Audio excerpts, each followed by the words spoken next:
Hello, welcome to another edition of Capper Comparison Picks. I'm Ranch, and today I will be giving you some more prelim fights from UFC 265. Be sure to check out the video I did yesterday with the early prelim fights. I did the curtain opener and 3 other fights, so I did 4 fights yesterday. I'm just moving right up the card according to the order on Tapology. So the next fight we've got, without further ado, is a female strawweight fight between Karolina Kowalkiewicz and Jessica Penne.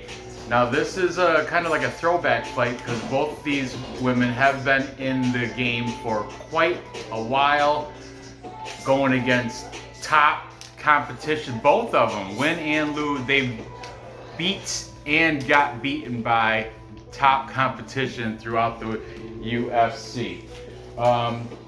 Let's start with the favorite in Karolina Kowalkiewicz. She's training out of, she's a Polish woman training out of Garcibara in Lodz, Poland. It's called the Shark Top Team in Lodz. She's coming off a loss to Zhao Nanyan. Actually, she's lost her last 4 fights, but they were all top competitors. I didn't write them down, but I know they're all better than Zhao Nanyan too. Do I have to bring it up? I might have to. But before the 4-fight skid, she did beat Felice Herrig, and then she had a loss or 2 before that. And before that, though, she went through. She was beating some killers. Man, I'm so tempted to just pull up her Tapology. It's right there. But anyway, we don't have time. She's taking on Jessica Penne. Jessica Penne is coming off a win against Lupita Godinez by split decision, which I had a bet on Godinez, and I think she should have won that decision, but she won. Before that, Jessica Penne was coming off that long USADA suspension. I think it was like 2 years or something. She was unable to fight. Do not do the bouncing. I do not want to have to restart this again. She fights out of Alliance MMA in California. Her main training partner is Angela Hill, who is also on this card, taking on Tisha Torres later in the main card. Okay, so let's get on with what the cappers have to say on this. I do have a whole new flock of cappers. It's eating me up a little bit with the Tapology thing, so I gotta check it out real quick, because I do have it up here anyway, as I've done my research. Karolina Kowalkiewicz. Yeah, her losses were to Jessica Andrade, she's a killer, Michelle Waterson, karate hottie, Alexa Grasso, and then most recently Zhao Nanyan. But you know what? With Jessica Penne, before her win, which I thought she lost to Lupita Godinez, she was coming, before her suspension, she was on a 3-fight losing streak herself. Losing to Joanna Jacek, Jessica Andrade, and Danielle Taylor, who's not even in the UFC. I think she's like Invicta or LFA or PF. I don't know. She's not in UFC though. So now, let's see what these cappers have to say. According to BetOnline, Kowalkiewicz is the favorite, -120. That line moved slightly from -115. Jessica Penne is now a +100. She was a -105. So at least the line moved to an even payout. Okay, Kowalkiewicz, 35 years old. Jessica Penne, a little bit older at 38. Like I said, these women have been around in the UFC for quite some time now. Let's see starting out with the cappers, or with the favorite here. Let's see what the cappers have to say. Taken Karolina, we've got UFC, oh my goodness, Gambling Addicts, That's Leighton. I gotta change my marker, sorry. Just bear with me.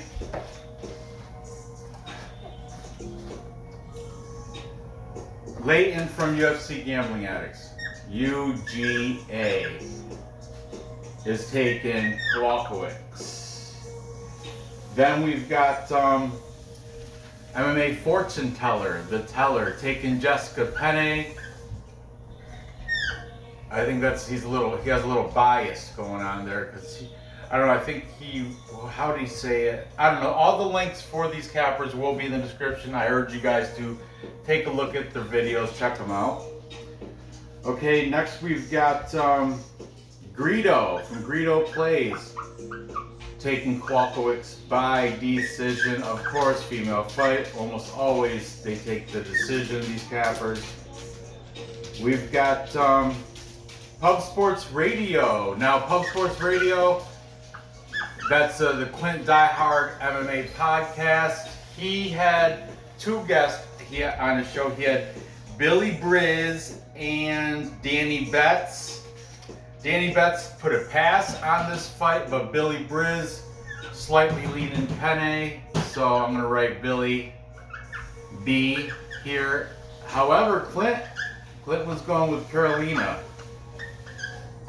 Lean. Neither one of them are confident. Neither one of them are going to bet this fight. It's going to be, fireball and popcorn. But if they have to take a side, that's where they're taken. Also, we've got another split. Well, it's from the Perfect Parlay Pursuit, PPP. Luke and Alex, the brothers, are taking Penne, where Dan, the Betman, not Danny Betts, different guy from Pub Sports Radio, not the guest on Pub Sports Radio, Danny Betman or something. He's taking Karolina. Perfect Parlay Pursuit, Dan. So, add them up. We got 1, 2, 3, 4 taking Penne, and 1, 2, 3, 4 taking Kowalkiewicz. It's tie. I guess I'm going to be the tiebreaker, and I'm going to take. I think the Karolina, the Polish fighter, is going to bounce back. I'm fading Jessica Penne, even though I know she has a fans only and she's selling her lingerie and all that stuff. But that's another reason why I'm fading her. Right? I understand when she was suspended, she had to do what she had to do to make money. But still, I think she's going to break. Karolina's going to break her losing streak. I think she's got one left in her, and she is slightly younger. I don't know, I just got a feeling she's going to win. I'm going to take her by decision, of course. So there you have it. Moving on, next, we've got light heavyweight fight between Ed Herman, short fuse Ed Herman, taking on Atomic Alonzo Menifield. This one's going to be a good one. I'm going to point out right now, though, Ed Herman is 40 years old. That is a big negative check mark when people are looking at these guys. Menifield is 33.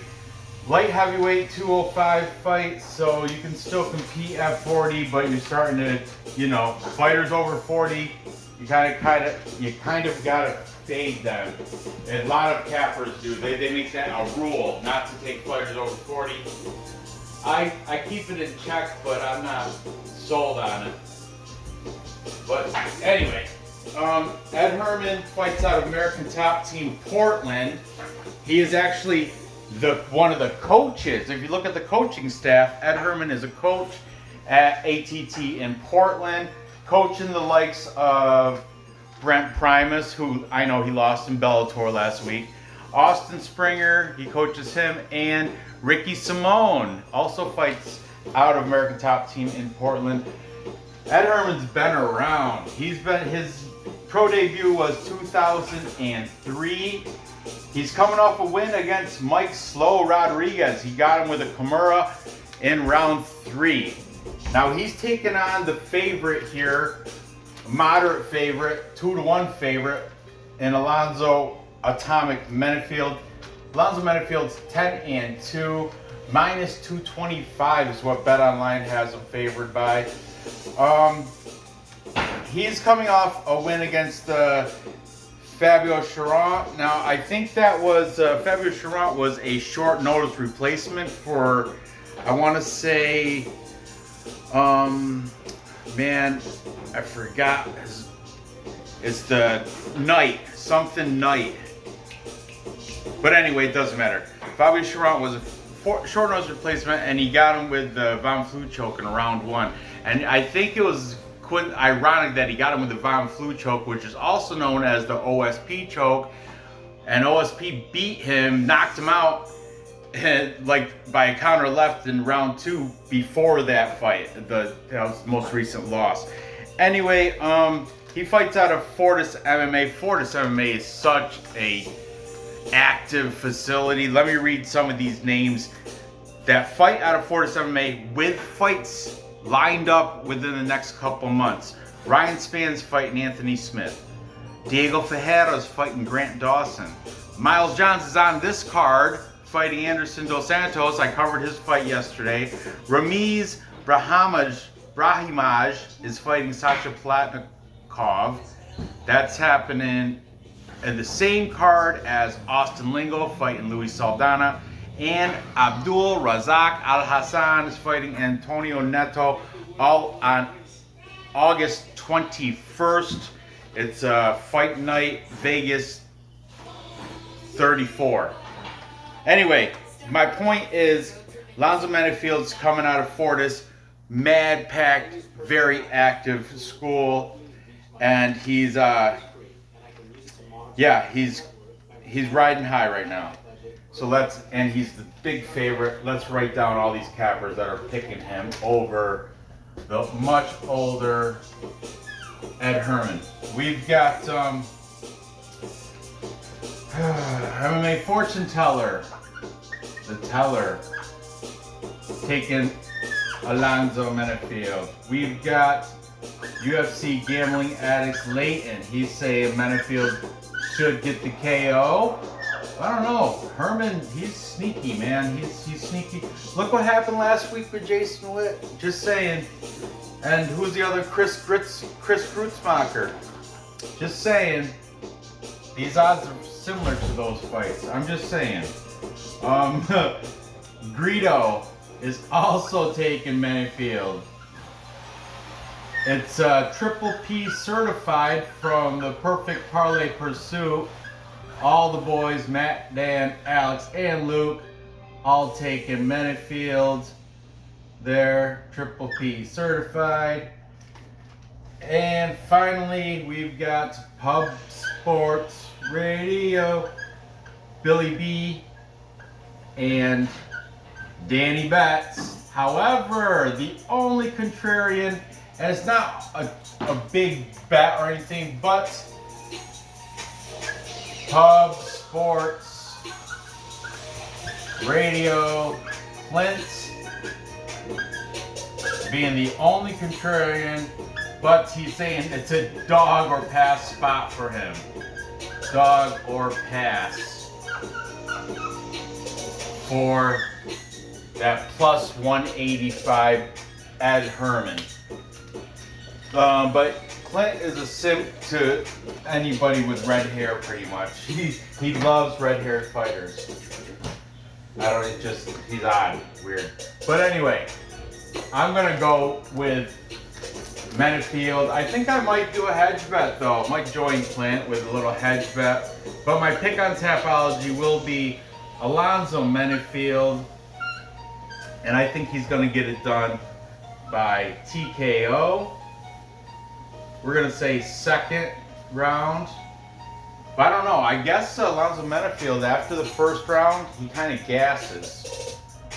So but he's going against a 40-year-old. So because he's muscle bound. That's the thing. Kind of like William Knight. That was who that fight, that Fabio Charant, that was a short nose placement for William the Black Knight. That's right.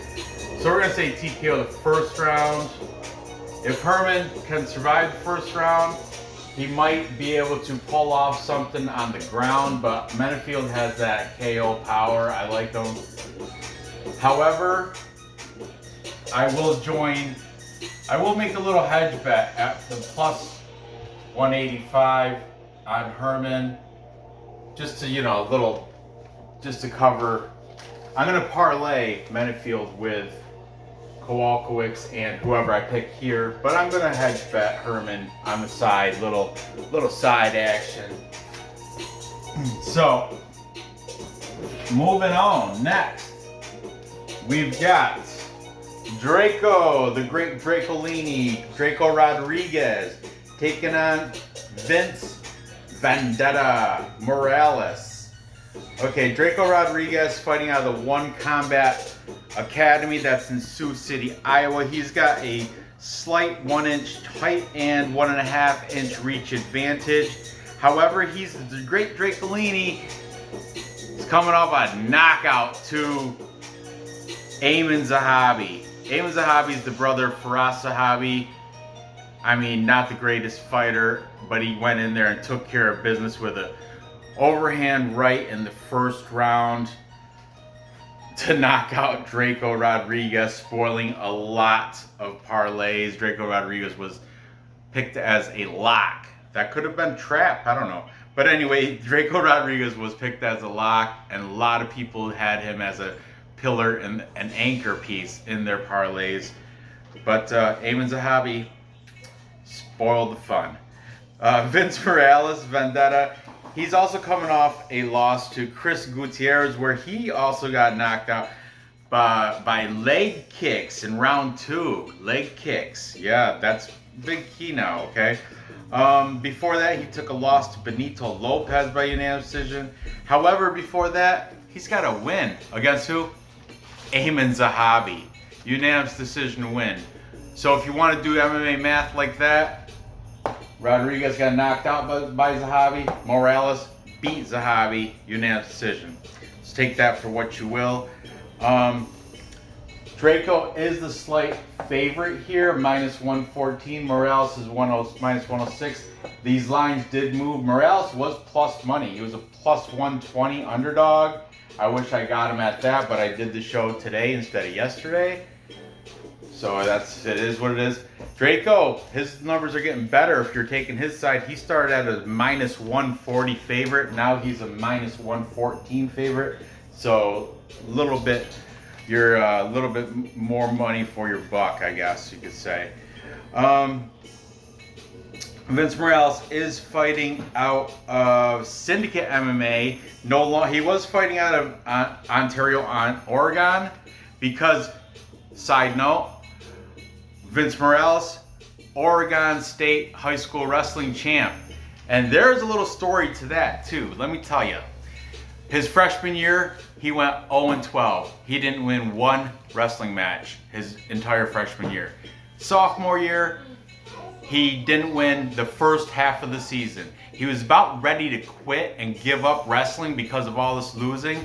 Then his dad said, no matter what you do not quit. Once you start something, you stick with it and you finish. No matter if you lose every fight, every wrestling match, you stick with it because you finished. And what happened? He turned it around so much that he ended up winning. He ended up being state champ when he was a senior in Oregon. What a phenomenal story. Good, Cinderella type story, rags to riches. Go, get in the other room. Cinderella's a girl and she's a fighter. But I know, never mind, it's an analogy. Okay, so anyway, Vince Morales, Oregon State Wrestling Champ. Cousin to Ricky Simone. Second time I mentioned him in this episode, which is weird. But Vince Morales is a cousin of Ricky Simone. I learned that from my buddies over at Parlay Punch, which I'm not featuring on this show. But anyway, He is minus 106. Like I said, he did start out as the underdog. He's got those 5 losses, which is not good.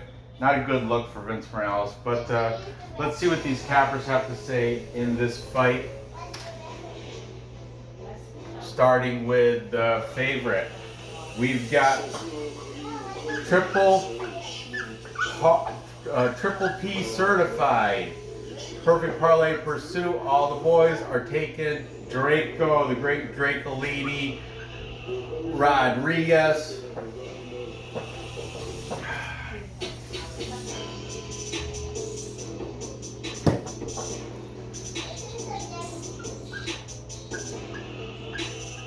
Triple P certified pick. That's 3 picks right there. Then we've got 2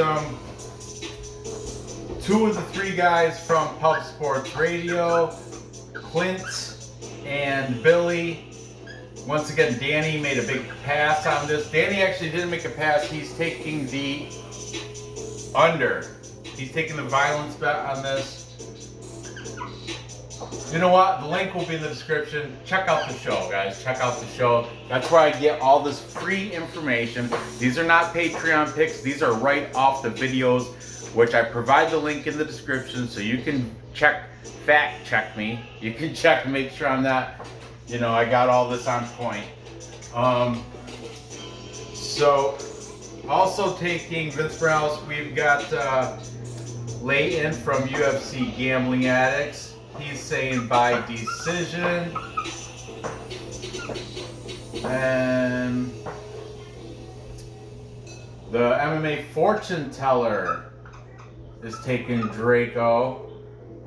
And finally, for the tiebreaker, we've got Greedo plays, and Greedo is taking the side of Vendetta.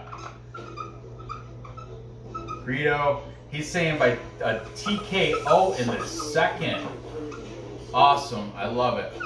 I love the detail, method, round, all that. And I also am jumping on and taking Vince Vendetta Morales. I like his, I like that story about how he went from an 0-12 freshman wrestler to a senior Oregon State wrestling champion. What a great story that is. So I'm taking him. I think he's those losses, obviously he learns from them. He's not a quitter. Not a quitter. So I'm going to take him to get it done. I'm not going to not by TKO though. I think Draco Rodriguez can, but I don't know. He got leveled by Eamon Zahabi though. Eamon Zahabi got leveled by him. But I'm gonna say by decision for Morales. Safe bet. So there you have it. To recap.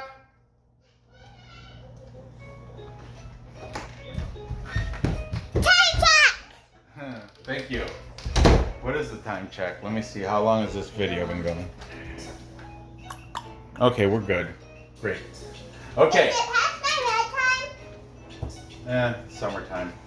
Okay, so to recap, I've got Karolina Kowalkiewicz beating Jessica Penne by decision. This is good. It's a coin flip fight, guys. It's very close.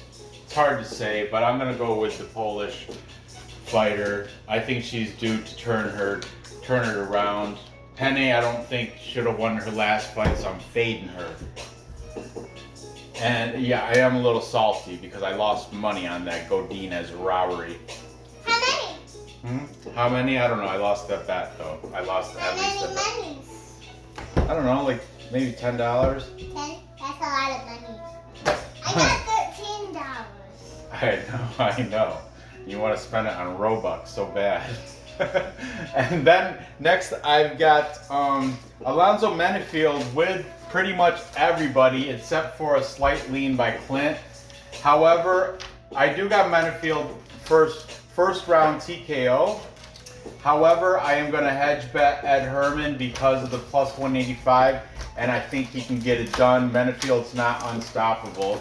You know, he's got some holes in his game. Ed Herman, even though he's 40, he's got great fighter IQ. He's seen it all. He's been in there for a long time. I'm gonna use. Hopefully, he's using it. He's got triple the fights. Triple the amount of fights the Menifield has. So, and finally, I'm taking Vince Morales because he is not a quitter, and he's training out of Syndicate. I think he's just a better. I think everything's pointing his direction. He's got the Capra majority pick. You know, it's close odds. This is it's going to be a pretty good fight too. It's an ideal prelim fight. I like it. It's a good one. But I'm going to take, and plus if you do the MMA math with the whole Ayman Zahabi thing, that weighs in a lot to me. So, and recency biased, you know, not a lot of things going for the likes of Draco Rodriguez. But, yeah. He does have 5-year age thing advantage. He's 25. Morales is 30. So there's that. All right, he's got one slight check mark in that advantage. I don't know. I didn't do the striking accuracy and defense stats like that. I reserved that for BC Dave to do for me, and we discussed it on. But this weekend, like I said, family vacation. I'm not sure if I'm going to be able to get after the weigh-ins video live stream. So there you have it. I want it to be Friday. Yeah, I might do it Friday with Vlad, but that'd be before the weigh-in video. I want it to be Friday. Okay, so gather your info, place the bets, and cash those tickets. I appreciate you. I appreciate you watching. Give me that thumbs up. Go ahead and comment down below who you think's going to win these. Out of these 3 fights. Don't worry about posting about tomorrow's fights, because I'm going to do 3 more fights tomorrow and 3 more fights on Thursday, capping them all off, doing the entire card. But go ahead, load the comments up, leave a like. Good luck on your bets, and I'll see you next episode.